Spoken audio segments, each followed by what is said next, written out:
안녕하세요, 김민석입니다. 5월 20일 화요일입니다. 어제 오늘 좀 날씨가 흐린데요. 이제 오후부터는 날씨 맑아지면서 좀 많이 더워진다 그럽니다. 이제 본격적으로 여름이 된다 그러는데요. 건강 관리 잘 하시고요. 제가 이제 아침마다 음악을 보내니까요. 아무래도 음악 관련된 논문이 나오면 상당히 관심을 가지고 읽게 되는데요. 요번에 이제 읽은 논문은 네이처 리뷰 오브 뉴로사이언스라 그래서 네이처에서 나오는 논문이긴 한데, 이제 리뷰라는 게 붙어 있으면 그동안 나와 있는 여러 가지 연구들을 다 종합을 해서 어떤 이론을 내는 그런 논문이라고 보시면 되겠습니다. 이번 논문에는 한 180개 정도의 그동안의 실험을 정리해 가지고 논문을 내 가지고요. 논문이 그렇게 길지는 않은데 상당히 내용이 어렵습니다. 각각이 그냥 각 논문의 제목 같은 거를 소개하는 정도라서 내용이 아주 깊게 들어가면은 어렵고 저도 완벽하게 이해는 못했는데요. 이 논문의 이제 핵심은 그 NRT라는 그런 건데요. 우리가 음악을 들었을 때 뇌가 어떻게 음악에 반응을 하는지 이게 이제 잘 몰랐거든요. 그동안 대세였던 이론은 베이지안 모델이라 그래가지고 뇌가 그 음정이라든지 박자를 이제 계산을 해가지고 거기를 잘 맞췄을 때 뭔가 감동이 온다, 그런 모델이었는데요. 요번은 이제 신경 공명 이론이라는 게 나왔습니다. 그래서 뇌가 고유의 주파수를 가지고 있고 그 주파수에 잘 동조가 되는 그런 음악들이 우리 몸도 이렇게 움직이게 하고 또 감동도 준다. 그런 게 아마 핵심인 것 같습니다. 내용이 어렵긴 하지만 천천히 한번 따라가 보겠습니다. 음악과 뇌파의 이중주 신경 공명 이론. 왜 음악을 들으면 턱을 끄덕이고 어깨를 들썩이며 어떤 곡에서는 눈물이 핑 도는 걸까요? 그것은 단지 소리를 듣는 감각적 반응이 아닙니다. 뇌가 음악에 공명하고 있기 때문입니다. 마치 바이올린의 현이 진동하듯 뇌와 몸도 음악과 멜로디에 맞춰 함께 진동합니다. 최근 네이처 리뷰스 뉴로사이언스에 발표된 국제 공동 연구는 이런 공명의 과학적 근거를 제시하며 왜 음악에 반응하는지, 어떻게 반응하는지를 새롭게 설명합니다. 이론의 핵심은 신경 공명 이론, Neural Resonance Theory (NRT입니다). 이는 뇌가 음악을 단지 해석하는 것이 아니라 물리적으로 공명하며 음악 구조를 구현해낸다는 개념입니다.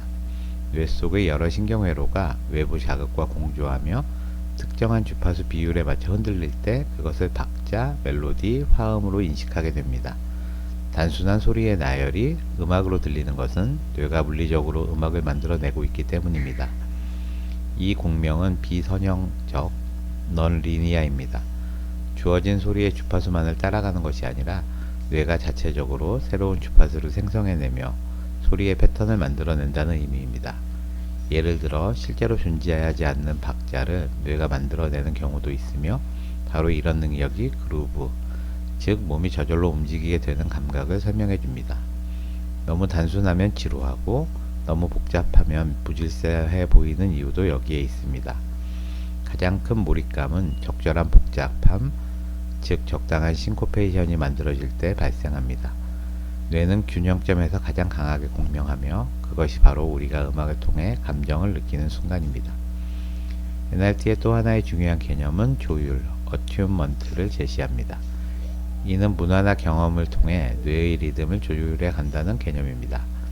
어린아이가 엄마의 자장가를 통해 박자감을 익히고 자라면서 특정 문화의 리듬에 익숙해지는 것은 단지 청각적 경험이 아니라 신경회로의 구조 자체가 그 리듬에 맞춰 길들여지는 과정입니다.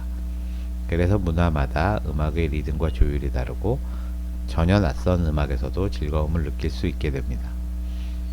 흥미로운 것은 이 이론이 단순히 음악 감상에 그치지 않는다는 점입니다. 연구진은 뇌의 공명 원리를 활용하면 뇌졸중이나 파킨슨병, 우울증 등의 치료에 적용할 수 있을 것으로 기대합니다. 또한 음악을 생성하는 인공지능 기술, 음악 교육을 위한 학습 도구, 서로 다른 문화권의 음악을 이해하는 데까지 활용될 수 있습니다. 음악은 단지 예술이 아니라 신경계의 깊은 진동과 연결된 생물학적 활동이라는 것입니다. 우리는 음악을 듣는 존재이기 전에 음악에 반응하는 신체입니다. 음악이 우리를 울리는 것이 아니라 우리 속의 뇌와 몸이 먼저 울리는 것입니다. 그 떨림 속에서 우리는 인간으로서 연결되고 움직이고 때로는 치유됩니다. 음악을 듣는 그 신체에 대한 그런 새로운 이론인데요. NRT라 그래서 Neural Resonance Theory입니다.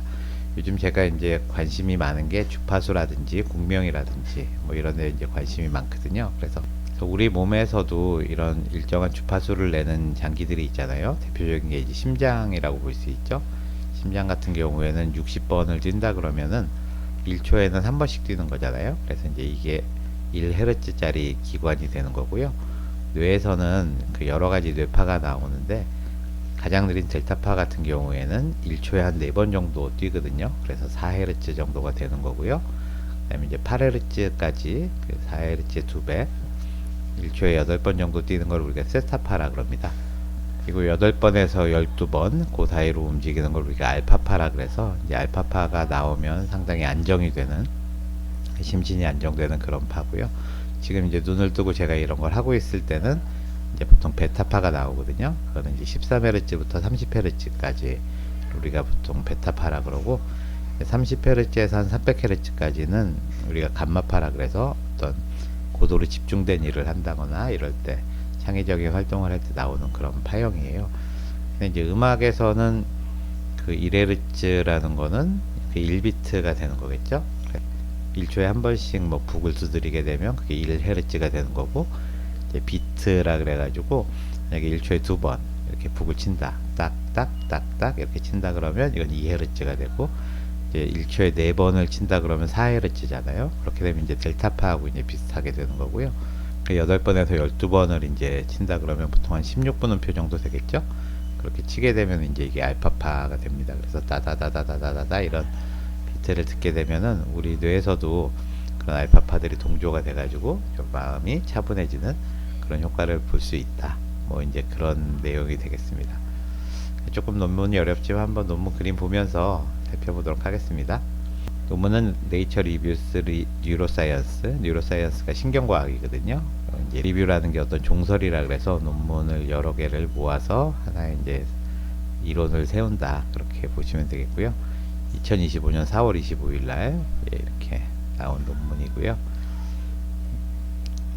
제목은 뮤지컬 뉴로 다이내믹스라고 되어 있습니다.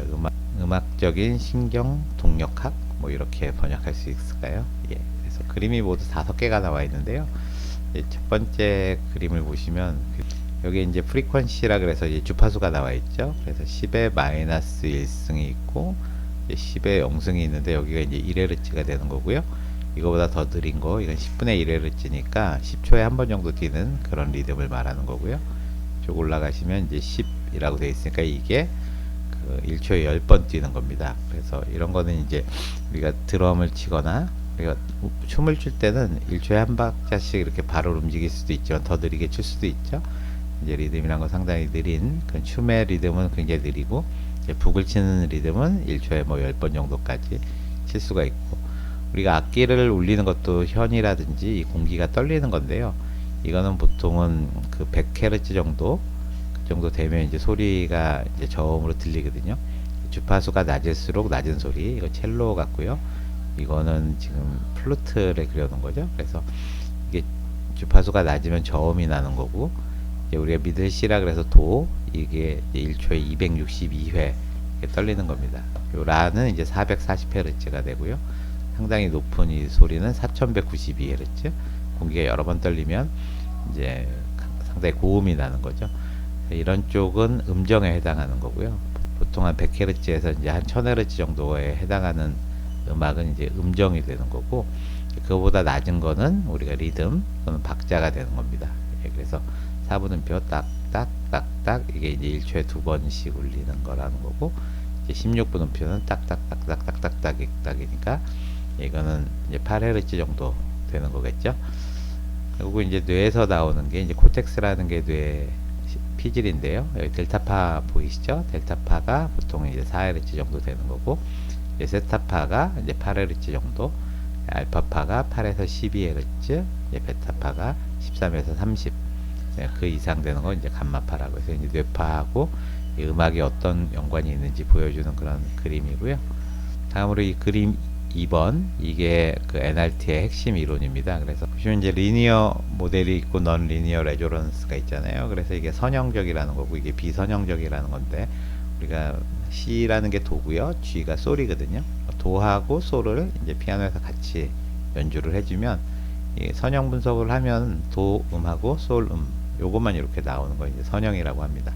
실제로 이게 이제 청각으로 들어가서 그 뉴로날 오실레이션, 그러니까 신경세포가 어떤 진동을 하게 되면 서로 이게 익사이테이션이라는 건 흥분되는 거고, 이니비션은 억제되고, 인풋 아웃풋에 의해서 우리 귀에서 실제로 나오는 어떤 파장은 여기 C가 있고 여기 G가 있죠. 지금 이거만 들리는 게 아니라 이제 C 프라임이라 그래가지고 이거는 C의 2배, 이 도가 아니라 이 높은 도가 나온다는 거고요. G 프라임이라는 거는 G의 2배, 이 여기 솔이 아니라 높은 솔이 나온다는 겁니다. 이건 뭐 배음에 의해서 주파수가 2배 되는 거가 이제 배음이라 그러거든요. 또 3배, 4배 이렇게 되면 그 배수에 의해서 한 옥타브씩 올라가는 그런 음이 들리는 거는 이해가 되는데, 이 중간에 보면 E 프라임이라 그래서 미음이 나오거든요. 그러니까 도하고 솔을 올렸는데 이제 귀에서는 미에 해당하는 그런 파동이 일어난다는 겁니다. 그래서 이건 어떻게 나오느냐 하면은 C하고 G를 이 주파수를 합하면 E가 나오거든요. 이게 단순한 더하기에 의해서 음이 나오고, 이거 외에도 C하고 G 사이를 이렇게 빼는 그 차이만큼도 어떤 주파수가 발생을 하고, 이거 2배 한 거를 이제 더하거나 뺀 것들도 나오는 그런 복잡한 여러 가지 주파수가 형성된다는 게 이 논리니어 레조넌스라는 그런 의미입니다. 그래서 상당히 중요한 개념이라고 볼 수가 있고, 그래서 리듬 스케일에서 뭐 1대1이 있고 3대2 폴리리듬, 7대4 폴리리듬 이런 것들이 있을 때 이게 이제 동조가 된다는 거, 느리게 갔을 때는 리듬으로 인식이 되고, 이게 이제 주파수가 빨라지면 우리가 피치라 그래서 멜로디가 되는 거죠. 화음을 내는 그런 것들인데, 이제 1대1은 이제 같은 주파수끼리 합쳐지는 거고요. 3대2로 합쳐지는 게 이게 아까 같이 도하고 솔인데요. 도는 이렇게 1초에 2번, 솔은 1초에 3번 이렇게 되게 되면 이게 2바퀴 돌면은 서로 만나게 되는 거죠. 이럴 때 우리가 이거 완전 5도라 그럽니다.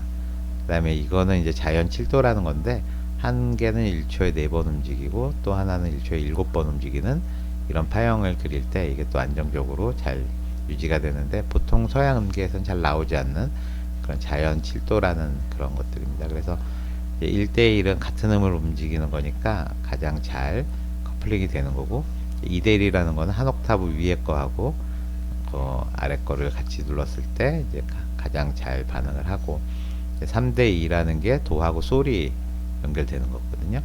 4대3 비율의 주파수가 있으면 이거는 도하고 이제 파, 예, 그 다음에 5대4는 도하고 미, 예, 이렇게 그 주파수 비율이 어떤 정수비로 떨어질 때 가장 큰 레조넌스가 일어난다. 그런 것들을 보여주는 그림입니다. 그 다음 그림은요, 요게 이제 우리가 소리를 어떻게 듣느냐 하는 건데요. 요게 이제 그 달팽이관이죠. 달팽이 같이 생긴 곳에서 코클리아 너브라 그래서 청각신경을 따라서 올라오면 연수의 수피리오 올리브, 그다음에 벤트랄 코클리아 뉴클리어스, 이걸 통해서 이제 브레인스템 뇌관으로 가고요. 브레인스템을 통해서 이게 올라가면 여기가 시상이 됩니다. 시상에서 다시 청각 그 중추가 있는 측두엽 쪽으로 이렇게 전달이 된다는 건데요. 우리가 자극을 이제 도하고 솔 두 가지 소리를 이렇게 F1, F2로 이렇게 주게 되면 이 실제로 브레인스템이라는 곳이 여기거든요. 여기서 나오는 주파수를 본 겁니다. 그렇게 되면은 예, 솔하고 도의 그 차이에 해당하는 그쪽 주파수도 강하게 나오고요. 빨간색 이렇게 나오죠.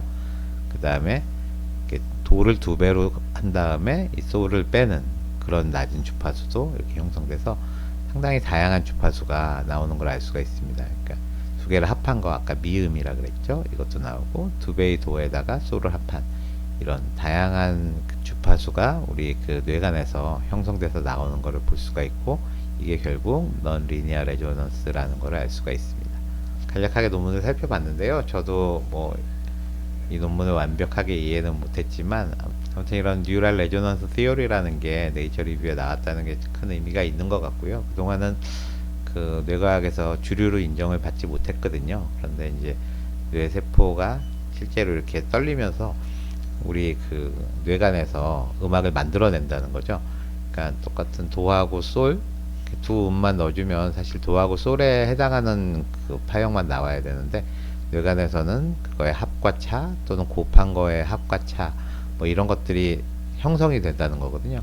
그렇다는 게 상당히 이제 신기한 거죠.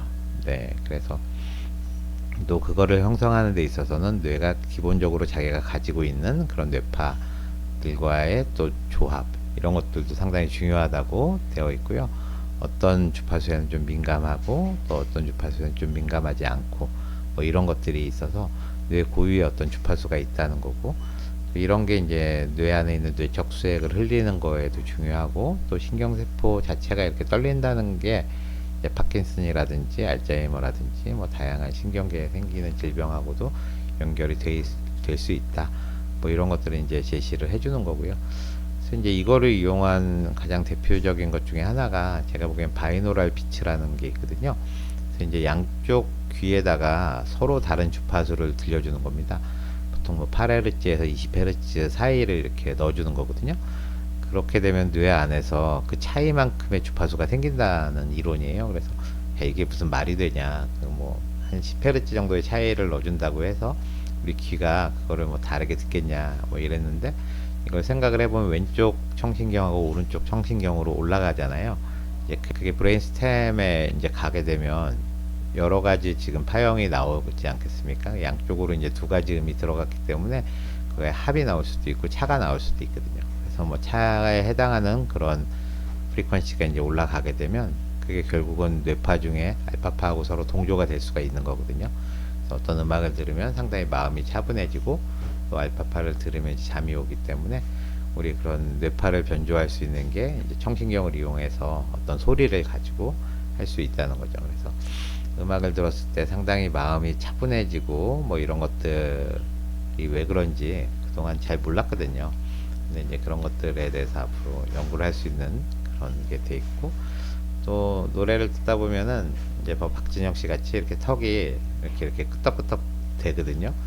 그게 이제 뭐 멋을 내려고 그렇게 하는 게 아니라 몸도 이렇게 슬슬 움직여지고 턱도 끄덕끄덕 해지는 게 우리 음악을 이루는 어떤 그 멜로디에 의해서 그렇게 된다기보다는 박자에 의해서 되는 거거든요. 왜냐면 우리 멜로디라는 거는 1초에 최소 100번을 움직여야 되는데 우리 팔다리를 이렇게 100번 흔들 수는 없잖아요. 그 음악의 구성 요소 중에 그 리듬이나 펄스라고 하는 거, 우리 이제 비트라는 거, 예, 그거에 의해서 몸이 이제 움직일 수 있다는 겁니다. 우리 몸의 움직임은 뭐 1초에 뭐 많아봤자 뭐 한두 번, 세 번, 뭐 그 정도 움직이는 거기 때문에 기본 박자하고 굉장히 관련이 있고, 이 박자가 이렇게 엇박자가 난 거 우리가 싱코페이션이라 그러거든요. 그래서 그런 싱코페이션이 어느 정도 그 적절할 때 몸이 이제 그루브를 타게 된다는 거, 그런 거를 이제 보면은 그냥 딱딱딱딱 정확하게 부르는 뭐 가곡 같은 거라든지 독일 가곡이나 뭐 이런 거 또는 애국가, 예, 이런 거를 들으면서 몸을 끄덕끄덕 하는 경우는 잘 없잖아요. 예, 그거는 이제 정박자로 이렇게 흘러가기 때문에 이제 몸이 특별히 움직일 그런 동기를 못 느끼는 거거든요.